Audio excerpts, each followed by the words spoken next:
Assalamualaikum warahmatullahi wabarakatuh. Perkenalkan, nama saya Fira Ayusa Fitri, NIM 2114471088 dari tingkat 3 reguler 2. Di sini saya akan melakukan penyuluhan mengenai penyakit asma. Berikut videonya. Assalamualaikum.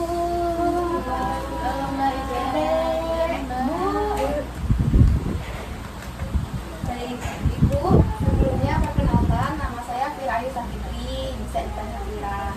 Jadi sesuai kontrak waktu kemarin bahwa hari ini kan saya akan melakukan penyuluhan kesehatan mengenai asma, penyakit yang diderita sama adiknya ya. Iya, betul. Iya. Nah, jadi saya akan melakukan penyuluhan di sini tuh sekitar 10 sampai 15 menit. Di sini aja mungkin ya dilakuinnya. Oke, kita mulai ya. Nah, sebelumnya Ibu sama adik-adik tahu nggak asma itu apa? Sesak napas,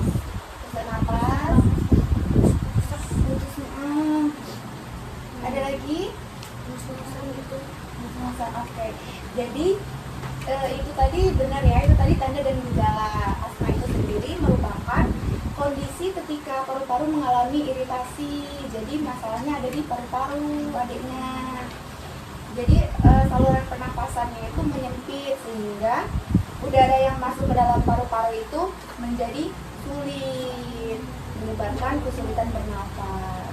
Tanda dan gejalanya itu benar tadi yang Ibu bilang, sesak nafas, nyeri dada, benar, adik juga bilang. Selain itu ada batuk juga, bisa disertai batuk, sama terdengar suara mengi. Suara mengi itu seperti suara siulan saat menghembuskan nafas, seperti itu. Adiknya tanda dan gejalanya biasanya apa aja tuh? Adiknya kalau lagi kamu Itu dia sesak normal tuh kadang-kadang. nangis, kadang-kadang Bisa juga panik, jadi semua nih satu keluarga ini kalau udah mulai kambuh dia. Oh iya panik. Jadi nanti saya beritahu juga cara penanganannya ya. Nah, setelah tanda dan gejala itu tadi ada faktor penyebab. Adiknya biasanya faktor pemicunya apa sih biasanya? Makanya kalau kambuh gitu debu ya, Juga debu kalau udara ada dingin, debu di sekolah gitu ya. Oh iya, oke benar. Jadi faktor gejalanya itu memang ada yang alergen. Alergen itu memang dari debu, dari bulu-bulu seperti itu. Nah, ada juga seperti dari olahraga. Adik kalau di sekolah olahraganya lari-larian enggak? Iya. Lari-lariannya, oke. Jadi lari-lariannya jangan berlebihan ya. Kalau lari-lariannya berlebihan itu bisa menyebabkan kelelahan. Kelelahan juga jadi sesak nafas ya. Kurangin ya lari-larinya ya. Baca benar itu kalau di sekolah, Bu. Main kucing juga bagus, lincah aktif benar, tapi jangan lari-lariannya berlebihan ya. Nah, selain dari faktor penyebab tadi, ada juga komplikasi dari asma. Komunikasi itu apa, Mbak? Komplikasinya itu, Bu, kalau misalnya asmanya itu terus menerus ada di dalam tubuhnya dan sulit tidak diobati, menyebabkan komplikasi. Gitu. Nah, komplikasinya itu ada bisa gagal nafas, lalu ada bisa henti jantung karena kekurangan oksigen. Dari paru-paru kan asma, karena kekurangan oksigen dia bisa berlari ke jantung juga. Lalu bisa juga hipoksemia. Vaksinnya itu Nah, hipoksemia itu kadar oksigen di dalam darahnya itu rendah, Bu. Jadi bisa menyebabkan kerusakan atau kerusakan pada otak. Komplikasinya serem. Ya, jadi harus dijaga juga pola hidupnya ya. Nah, selain itu ada jenis-jenis obat asma. Iya, Bu, iya, iya, Mbak. Iya, makasih loh, Dek. ya. Nah, ada jenis-jenis obat asma. Jenis obat asma itu ada dua, bisa secara medis sama secara tradisional. Biasanya adiknya minum obat nggak? Iya, minum. Tapi dia ini kadang males minum obat. Kalau kamu dong baru minum. Kami juga kadang ada saudara yang perawat jadi pakai nebu. Oh, pernah juga pakai nebu, tapi nggak rutin ya? Nggak. Iya, benar. Iya, inhalernya ada sendiri apa? Ada. Kadang-kadang ada. Ada. Udah rusak, kamu sakit. Oh, udah rusak. itu yang lupain. Dimainin, Kasihan adiknya sakit, kamu sakit. Iya, adiknya. Beli itu mahal. 500.000. Oke, jadi benar, inhaler itu jenis obat asma berdasarkan dari medisnya. Jadi bisa pakai inhaler, nebu tadi benar. Nah, kalau yang secara tradisional itu bisa dengan air jahe atau dengan madu. Rasanya apa Mbak kalau air jahe? Air jahenya tuh rasanya tuh seger-seger, agak panas-panas dikit gitu tapi seger rasa jahe. Ini susah Mbak. Ada lagi nggak biar rasanya? Madu enak, madu manis. Madu Kalau murni ya, Pak? Iya, madu murni. Jadi disiapin aja ya Bu air hangat di 1 gelas. Nah, dia tuh dimasukin aja tuh madunya 2 sampai 3 sendok. Dia tuh diminum. Iya, pakai madu. Kamu mana? Kamu berbagi atas diri ya. Adikku adiknya ya.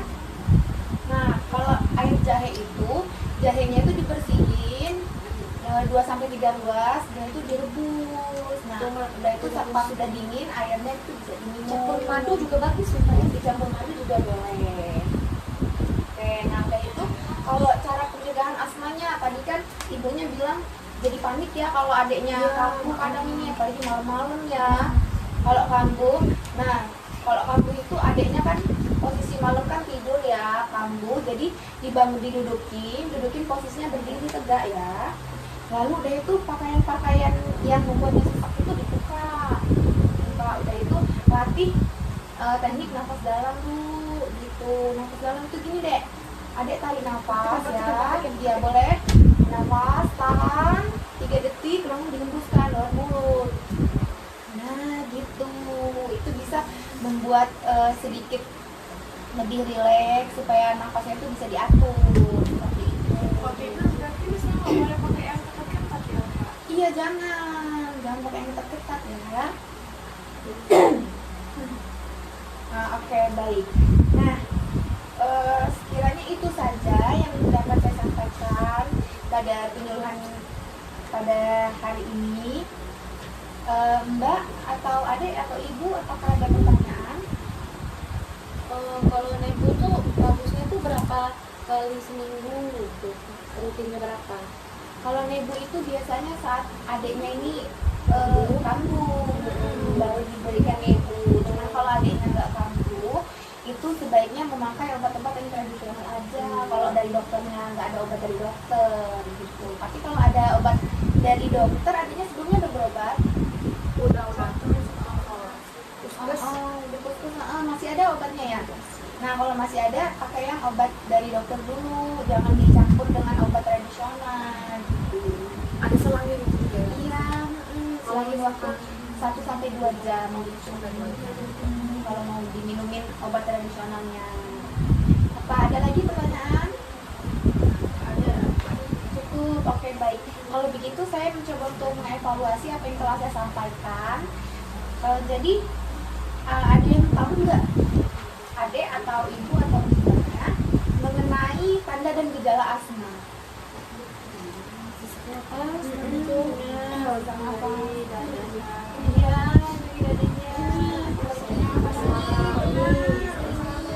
bunyi itu tadi seperti yang saya jelaskan, seperti suara apa? Iya, bersiul suaranya. Nah, kalau begitu itu saja. Ternyata ibu sama adik sama bapaknya pun sudah cukup mengerti. Itu Mbak. Iya, baik. Terima kasih. Kalau gitu, kalau sudah tidak ada pertanyaan lagi, kalau begitu saya permisi ya. Adik sehat-sehat ya. Dijaga sama gitu ya. Permisi, selamat siang. Ini saya berikan di sini ya, leafletnya. Ini untuk adik baca. Makasih banyak nih Mbak. Ya.